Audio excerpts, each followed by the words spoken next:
Assalamualaikum warahmatullahi wabarakatuh.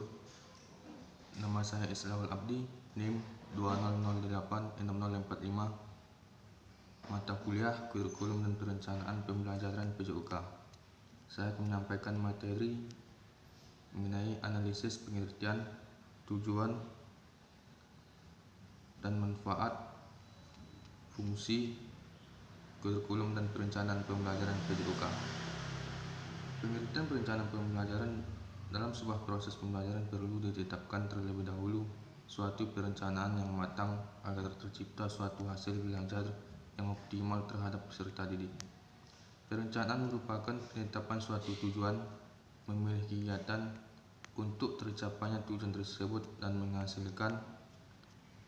mengalokasikan sumber-sumber pada setiap kegiatan, terutama tujuannya dalam bidang keolahragaan atau pendidikan jasmani terhadap peserta didik dalam peningkatan kualitas fisik, mental, spiritual, dan pengetahuan mengenai bidang tersebut.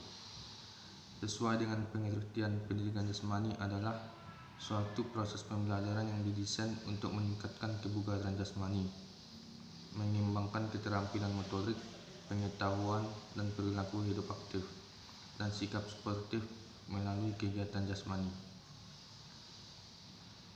Mengingat begitu pentingnya suatu perencanaan sebelum proses pembelajaran dilakukan, maka seorang guru disarankan membuat rencana pelaksanaan pembelajaran.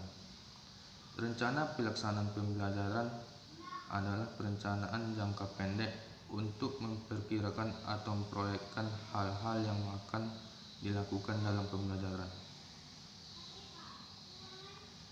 Rencana pelaksanaan pembelajaran dijabarkan dari silabus untuk mengarahkan kegiatan belajar peserta didik dalam upaya mencapai kompetisi dasar.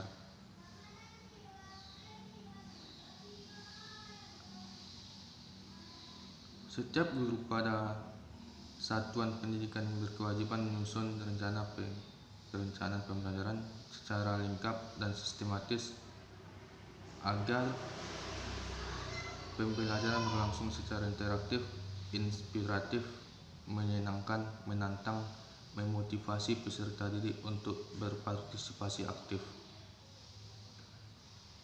serta memberikan ruang yang cukup bagi prakarsa, kreativitas, dan kemandirian sesuai dengan bakat, minat, dan perkembangan fisik serta psikologis peserta didik.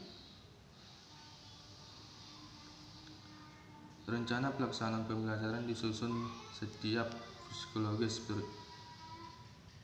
Rencana pelaksanaan pembelajaran disusun untuk setiap kompetisi dasar yang dapat dilaksanakan dalam satu kali pertemuan atau lebih sesuai dengan penjadwalan di satuan pendidikan yang telah ditentukan.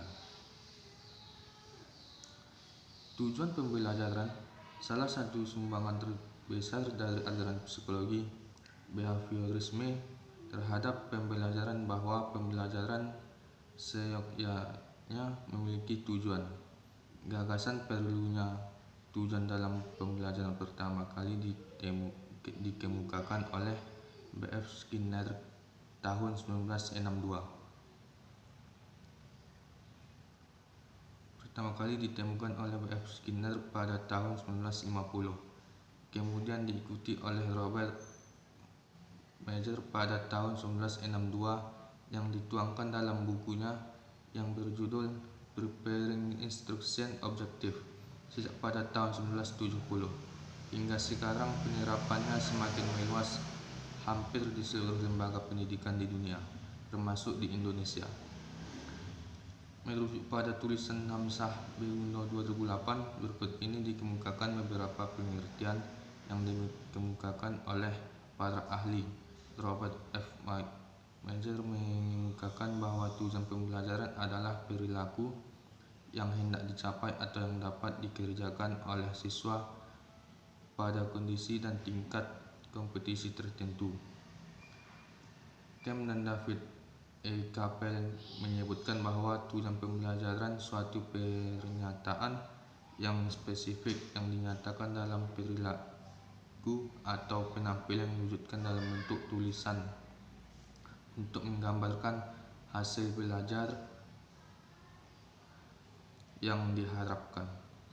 Henry Ellington bahwa tujuan pembelajaran adalah pernyataan yang diharapkan dapat dicapai sebagai hasil belajar.